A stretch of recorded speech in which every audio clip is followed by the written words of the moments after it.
Hello everybody, this is Andrei and you are on the Marketing Innovation Podcast Show. On today's episode, we have as a special guest Aaron Zack, who is the founder of Revolving Mind Media, which is a Texas-based agency specializing in athlete and sport marketing. And today we will look at both of these, as well as celebrity marketing, branding, and really dig deep into these subjects. Hi Aaron, how's everything going? Thank you for being on the show. Yeah, everything's going great. It's so nice to be here. Thanks for having me. It's a pleasure, really. So you are tuning in from the US, from Texas? I am in Dallas, Texas. No horses out in the back or anything like that. No cowboy hats, no horses. Just oh, damn it. No. I was hoping for that. Yeah. Oh, okay, cool. I think we'll do without the horses then. So how are you? How is your morning? How is the day? How is everything going in Texas? It's been nonstop. So right now, a lot of my athlete clients are in training camp. So they're focused on the football field. So now I finally don't have my phone ringing every minute of every day from my clients, where I can focus on a lot of the work right now. So, I've been working from home during this crazy time, but everything's been really good. I can't complain. Business has grown, and people are looking to leverage athletes on social media platforms and things along those lines. So we've had steady deal flow, and we're very, very fortunate. Very nice. I'm so happy to hear, mainly since, it's this weird time we're living in.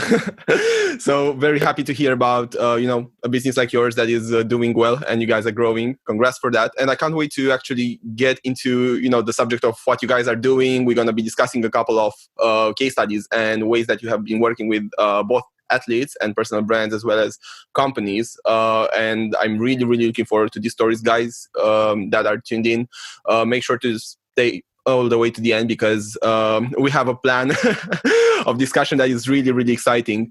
But I think before going into the actual, nitty-gritty of everything, Aaron, tell us a bit more about you. Tell us about how you started and your early beginnings, because I think it's a very inspiring subject, and I think it's something that will help us build from when going to the marketing stuff. That sounds great. No, and I appreciate that. And I'm born and raised in Dallas. I grew up in the retail business. So men's apparel is the industry that I started in. And my father has owned a small business in the Dallas area for over 20 years. So I started when I was 11 years old, going to his store and just kind of learning the ins and outs and what it takes to communicate with individuals much older than me, looking people in the eyes and having true, authentic conversations. So I started a lot earlier. Throughout middle school and high school, I was going to my father's clothing store and helping sell. And this was everything from sport coats down to socks and shoes. So really everything in the business was about 75% men's, 25% ladies. So I developed a passion for sales, but I also started seeing, this was right around the time that businesses needed to get online and have a digital presence. So I was observing what a lot of competitors and individuals in the marketplace are doing at the time in the retail industry, and really just trying to stay ahead of the curve on that. But I had a passion for sports early on. So I knew I wanted to combine both of those worlds or passions of sales and marketing with the athlete driven mentality that I had. So I played sports up until 9th grade, and then I didn't have the athletic ability to play on the football field. So I knew I needed to get on the football field a different way. So when I was applying for colleges, I was looking into sports management majors. I applied to 2 schools, and it chose the University of Texas at Austin to major in sports management with a minor in business. While I was a freshman at UT, I got connected to one of the largest NFL agencies in the Southwest. It was actually the second largest. And I got an awesome internship opportunity. I was an unpaid intern for 2 years at that agency, but it gave me that opportunity that, hey, there were so many people trying to get into the sports industry because they like sports, but how are they making an impact in sports, right? Mm-hmm. So I had to really differentiate myself from every other individual in my sports management classes that all wanted to get into the sports world, but really didn't know how to. And so I think a lot of what I was doing was it was focused on what I was previously taught and learned in the retail industry, is building relationships and thinking a little bit outside of the box on how to create partnerships. So what I was doing as an intern is I was helping out with charity golf tournaments and really helping athletes start on their branding and endorsement side. So during those 2 years as an unpaid intern, I wanted to see also another part of the sports arena. So I got an internship with Fox Sports just to learn the media side of the business. Smart. And I learned a lot, but I also realized it just wasn't for me. I didn't want to just be holding a microphone. They weren't true, authentic conversations. I didn't feel like I was bringing true value, even though I was getting news out to the listeners or the viewers. It wasn't that true impact that I was looking for. So I left that internship and I went back to the agency and told them this is where I want to be. I love the company, and it was right around the time they had transitioned out of their previous events manager at the time. I was a senior in college down in Austin, Texas, and they said, well, we need you to start Monday. I was like, well, I graduate in May, and this is in December. And I took the opportunity. I didn't want to pass it up, and I became the events manager for the agency. And what I was focused on was educating athletes about life after football. Huge passion of mine. Too often we see a lot of athletes, the average playing day is number one, only 3.5 years. We always see these stories of athletes going broke and not preserving their assets. And I felt like this was a mission of mine that I can assist with. So what we would do is we would bring 8 businesses to network with 20 athletes over a weekend. And so during this time, this is really where I kind of found my niche in the market, where I had a passion for the business side and I had a passion for the athlete side. And so I was the events manager while I was obtaining my MBA. My whole focus since I was a kid was to become an NFL sports agent. And so while I was an events manager, I then also took over the marketing and PR division. So that's where I really started learning the athlete branding side. And then I became an NFL agent. I was the youngest NFL agent in the business at 25 years old. And I left that agency and started Revolving Mind Media. They wanted me to stay in my previous roles, and I didn't want to be held back. So I left, started my own agency, and really haven't looked back. And I've been able to utilize all of those bases of, from the event side to the marketing and PR division to learning the agency side as well. I really try to bring all of those components to my agency, and my business partner and I have really scaled the business where 50% of our clients are businesses and brands, and the other 50% are athletes. And we have done a lot of unique cross-marketing things that we'll talk about later on in the show. But that's kind of a little bit about my journey on, I had to put in a lot of time, not making any money, but it was relationship building, and I was building my base to reach where I am today. Very, very good moves. So how long have you stayed in the agency before launching your own business? I was at the previous agency for 5 years, and I've had Revolving Mind Media now for 4 years. Good. Awesome. So, because you see both sides of the let's say of the ball or of the story. So, what do you feel are some unique things to sports marketing? Because we never discussed about this before on the show, and I think it's a really interesting subject, and I'm sure that we can dig some very good insights from it. What do you think it's different when marketing sports or athletes as opposed to other brands? So we know that, NFL or soccer are some of the biggest sports in the world, right? And people idolize these individuals. You see individuals buying LeBron shoes because they love LeBron. They might not even like how the comfort level is, but they see an individual wearing it and promoting it. So we've seen that we can leverage large athlete platforms to help small businesses, middle-sized businesses, large businesses grow. Just based on the fan base. Certain types of deals that I think differentiate Revolving Mind Media than the rest is we really don't do a whole lot of just cash deals for posts. We look at it as like long campaigns. So year, 2 years, 3 years partnerships. But we focus on equity and shares. So when my clients get involved with different businesses, they don't want to just be paid post and that's it. They're looking for a long-term relationship. And so we focus on obtaining equity of different businesses on behalf of my clients. One client specifically that has taken it to the next level is Jaylon Smith of the Cowboys. And he is on the wall behind me, but he has equity in 19 different businesses and he's only 25 years old. And so that's diversifying himself. It's that long-term wealth mentality. Mm-hmm. And that's a little breakdown on why I think athletes are utilized for marketing and branding purposes with businesses, but as well as the types of partnerships we're executing. I see. Okay. So that's a very good insight. And how are you? So you have the roster of athletes and then you have the brands. How do you work with both of them? Do athletes come to you so you can help them get equity into businesses or establish partnerships, or do you go after them, or is it referral based? Great question. When I was 21 and just starting, I was out trying to network and meet these guys all the time. I was recruiting. I was going.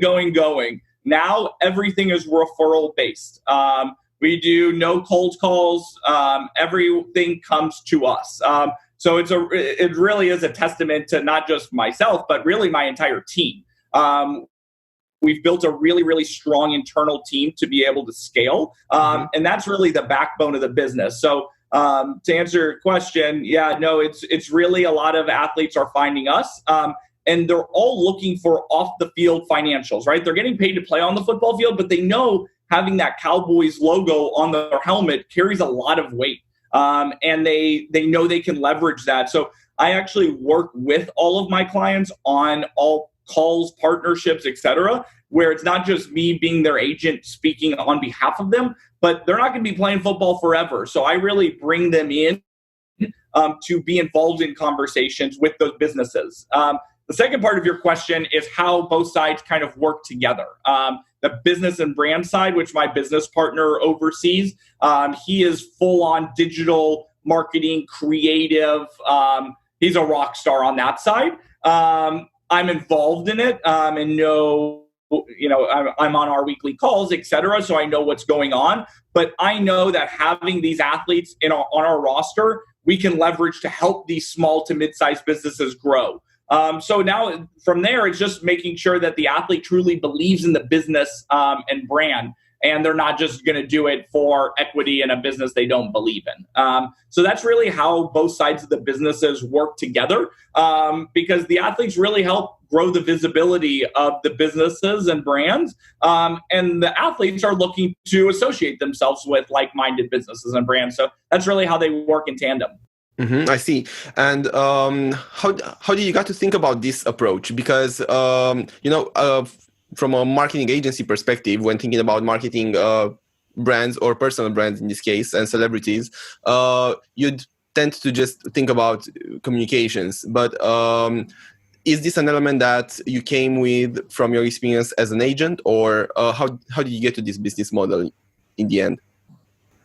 Yeah, it really started just observing everything at my previous agency and seeing how the industry works. And everyone talks about the Nikes and the Gatorade because they're on television all the time. But nowadays we know the power of Instagram and social media as a whole. And there's a lot of businesses trying to grow, especially during these times where a lot of people are at home. The usage of your phone is through the roof. I know I hate getting the alert of my screen time on my iPhone every week, where it's like it keeps going up. And I'm like, I guess that's good because I'm working a lot, but everyone's in front of their screen all the time. And how can we convert that, right? And how can these businesses grow? So yeah, it's really just my background of observing the industry over the past, I started when I was 18 as an intern. So it's been 12 years in the industry, just kind of seeing how it's gone. And that was before Instagram was a thing, right? And so I've seen the evolution of how Facebook to Instagram to seeing what the value of Twitter to even now really utilizing LinkedIn a lot. a lot of my clients have their own personal LinkedIn pages and are connecting with CMOs of businesses to connect with based on their interest level. So it really is just in my background. And when my business partner and I launched Revolving Mind Media, we saw the athletes. I had four athletes that I started with, but there was no basis of the agency, right? They're not on monthly retainers. So on a financial side, I knew we needed to get businesses on a monthly retainer on a marketing side to really be able to budget appropriately for the agency. The way it works on endorsement deals is the agency makes a percentage of the endorsement deals that are negotiated, but those come and go, right? They're not all the time. It's not consistent revenue. So we needed to really create that consistent revenue stream. And that's when we knew we needed to scale the business side of our agency as well to really create that foundation. And from there, my business partner and I didn't do everything in the marketing realm. So we didn't offer PR when we started, but we wanted to hire the right PR individual, the right SEO and SEM manager, the right web developer, the right videographer. So there were a lot of services we didn't offer when we launched 4 years ago. But as individuals brought value to our agency that we didn't offer, and we knew it would help the businesses and brands, that's how we scaled the internal team. I see. And going into the personal branding of the athletes that you work with, do you guys manage their social platforms, or how is the collaboration going? What's usually the vibe? How do you get involved with them? Yeah, do they prefer to handle everything themselves? Do they come to you for advice? Yeah, it's really a team mentality. Each client is different. There's a few clients that we manage their social pages. There's a few that don't want anybody to touch their social pages. There's a few that have an assistant that we work with to schedule out content. So I would say it's kind of those three verticals: is either us managing, the athlete managing, or an assistant or internal manager is typically how that works. We on the agency side are typically creating the roadmap and the game plan and the strategy with the business and brand. And then we utilize different social platforms for scheduling out posts. So we're ahead of the game. Every partnership is different, right? There's some partnerships where the athlete has to post once a month. There's some that it's twice a year. So it's really just being organized. But we lean on the athlete and influencers specifically to advise us on what they prefer.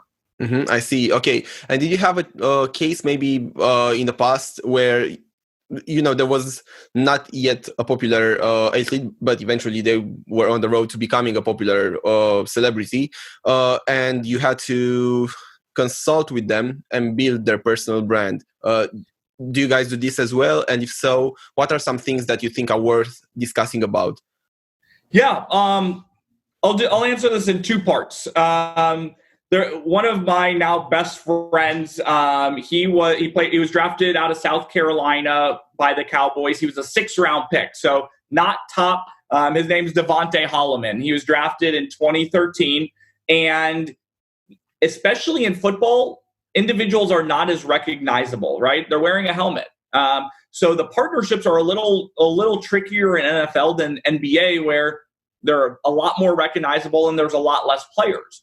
So when Devontae and I sat down to talk about personal branding, I was very blunt with him. I said, people in Dallas don't know who Devontae Holloman is. You're a 6th-round pick. And the Gatorades and Nikes and Adidas are not the businesses that are coming to call on you. And you need to help build your own business and internal business, right? So we would go to networking events together. He would pull business cards. He would send personal emails, but that's the type of proactiveness that is needed for not a star Tom Brady type of athlete, right? It's the unknown, but he still knew the power of having a star on his helmet, right? Playing for the Dallas Cowboys carries a lot of weight. They are the number one valued business in the world, right? They're valued at $6 billion. A soccer team is at 5.5, but they're the number one valued business in the entire world is the Dallas Cowboys. So we knew there's opportunities. and you don't know when he's going to be cut or injured, etc. So his entire first year, and he actually ended up on the last game of the season. He ended up starting for the Cowboys. He had 13 tackles, had a remarkable game. Going into the next year, he was going to be the starting linebacker for the team. Well, in the preseason, he had a freak neck injury and was forced to retire on the spot. And he is my case study in the sense of, if you handle your business right, not knowing when you're going to be forced to leave the game or retire or not be signed, he ended up with 4 job offers right after he announced his retirement and handled business the right way. So I always love that story, just because it's the unknown, especially on the football field, is just not known, right? You don't know how long you're going to play. So going above and beyond is a very important key. And it's something I talk to all of my young athlete clients about, is you need to start now, and you can't wait until you're that star player to be building your business. So that's a case study on an individual that was unknown, but really knew he needed to capitalize on his business. I'll talk through another case study of how I brought both sides of our agency together and how that development worked. So one of our business clients is iCryo. They're the fastest cryotherapy business in the country. They have over 80 sold locations around the entire United States. And they plan to go overseas in the next couple years as well. We started just managing the CEO's LinkedIn page. That was it. We started off just interacting with potential franchisees. We built an awesome relationship, and we then took over his national PR. For so many, the list goes on of the content and articles that were written about the CEO, Kyle Jones of iCryo. But then we also knew this is a recovery and health and wellness business, right? And he knew about our athlete roster.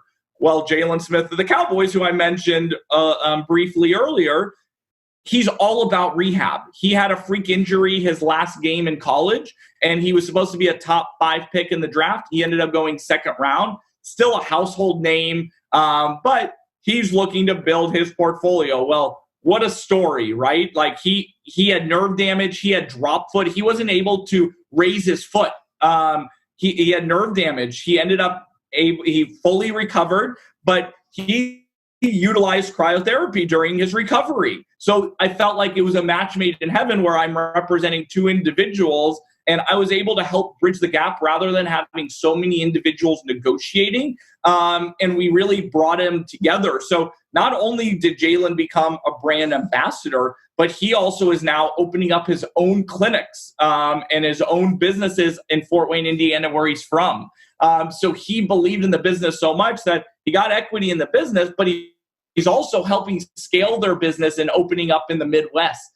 So it's really cool how, started off as just a small little relationship managing LinkedIn, but showing Revolving Mind Media's value on bringing both sides of our businesses together. So those are 2 different scenarios on, that unknown player or lesser known player to then that household Jaylon Smith name, top 5 player. So those are a couple examples that I wanted to share with you today. Yeah, very cool, very interesting. And looking now at the brand side of things. So, for example, because we all know that the big brands afford to have partnerships with popular athletes, and then it's all good and pink, and everybody is happy. But what if there's a smaller brand? Maybe we have a marketing manager from a medium-sized company here on the show, and they have considered doing this sort of endorsement partnerships and so on, but maybe they weren't sure about the budgets that they need to invest into it, or how to best tackle it, if they should maybe approach directly the people that they want to work with, or if they have to go through an agency. What are your thoughts on this? Great question.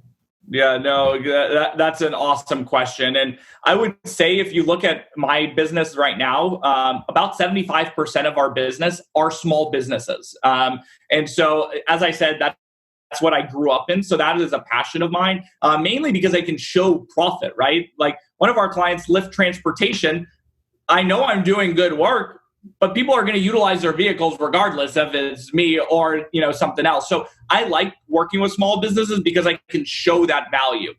The way we look at working with small businesses is very creative. A lot of small businesses think they need hundreds of thousands of dollars to work with athletes. It couldn't be more far from the truth.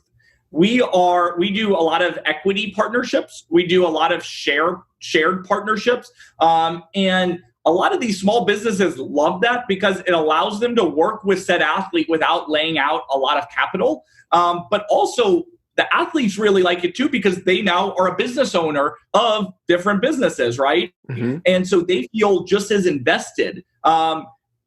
When I started off in the industry, we were doing a lot of cash deals, and it just wasn't the true partner, right? It was a financial execution. Well, now they're equity owners and they want what's best for the business, so they're willing to go above and beyond, whether that's social media posts or stories or video content or testimonials.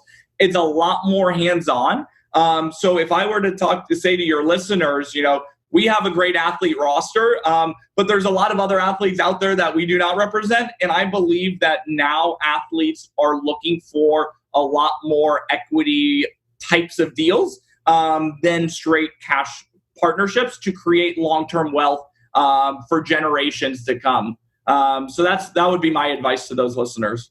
Mm-hmm. Super. Thanks a lot. Very insightful. So what are some KPIs, or how do you track the performance of the partnerships that you establish with the athletes? So if a brand comes to you and then eventually it ends up being a partnership with one of the athletes on your roster, how do you track performance of specific campaigns or partnerships that go over the longer term? Yeah, I'm a big numbers guy, and that's why I love the SEO, SEM, and social media components of partnerships. They're quantified. I can say this post on Instagram converted to this many likes and this many clicks to the page, right? So I'm not a big likes guy. Likes are, okay, great, that individual saw your post. But I don't look at a like as revenue. If now on a different side, if a consumer or follower goes to a website and is spending time on a website, I look at that as a conversion. We got that consumer to take that next step. So we look at impressions, we look at likes, we look at comments. But my biggest thing that I look at is clickbacks to the website, as well as on the business side of our agency. I'm huge on the SEO and SEM side, so search engine marketing, and Google ads, and social media ads. Those are so quantifiable. I can also then see how long the user stayed on each page of the website. So we're able to then analyze, is something missing on the page? Why are they falling off? Or we look at the bounce rate. That's another thing of, hey, they stayed under a few seconds and then left the page. Why? Do we need a call to action at the top? So yeah, I'm a huge numbers guy, and we turn over that data to the business owners from the athletes' posts. So we're looking at the numbers because if we want to just say say a business paid $1,000, that athlete needs to be generating $3,000 to $4,000 of revenue to that business for it to really make sense, right? They don't want to be running their tires in quicksand. So that's really a couple of those KPIs that we look at, or KPIs that we look at to really make sure that we're providing that value to both sides. Mm-hmm. Got you. Okay, and now taking all this insight and trying to compress it into some actionable points. So as I mentioned, most of our public is into marketing and sales. We have some entrepreneurs here as well. What would be some actionable things that you think these guys can take away and then can try to implement into their businesses, looking at using influencer marketing or celebrity endorsement as part of the marketing mix for their products or for their services? What would be maybe like your top three picks? Yeah, I think influencer marketing, it's prevalent now, but I still don't think we're scratching the surface. I would tell your listeners that, just because they play for a professional sports team, whether it's soccer or, football or basketball, don't be scared to reach out via direct message, or figuring out who their agent is and really digging into their agency, because there's a lot of agencies that are looking to connect with, brands that are looking to leverage a platform. So that would be number one, is really utilize influencer marketing. Number two, I would say, is utilizing ads, whether that's on Google or social. Nowadays, you almost, especially on Facebook, you have to really pay to be seen, right? Otherwise, you're just hitting your same individuals, and you really need to take that next level. And a secondary component to that really we focus on as an agency, if we're doing social media management, is outbound engagement, we call it. Meaning we are commenting on liking on like-minded brands. What does that do? Who is Revolving Mind Media commenting and liking on this page? And it gets them over to our page. So, a lot of businesses are focused on just posting and hitting their same target market and their same demographic. You need to be proactive in getting consumers to your page. So that would be number two. And number three is, if you have a passion for sports, don't think it's an insurmountable mountain to climb. I was very fortunate to get introduced, but there's internship opportunities all the time in the sports realm. Again, I did it for 2 years. It was unpaid, but you had to put in the time to break in. Our agency is always hiring interns all around the country. We're doing a lot now. Obviously, everyone's working from home right now. So even if you're not located in Dallas, feel free to reach out to me on that end. But those would be the three pillars that I would say, from influencer marketing to utilizing ads and outbound engagement to chasing your dream, whether it's in sports or something else. Don't think that any mountain is too tall to climb. Super. Thank you for the inspiration at the end as well. And now I just had an idea. Let's for some extra points of value here, because you mentioned you are one of the happy cases of businesses that have been growing over the past couple of months, where not so many did. Where are you looking at business-wise right now? Where are you going? Which direction are you going? What have you changed in the way that you were doing things before with the agency, so you can continue to grow in these changing times?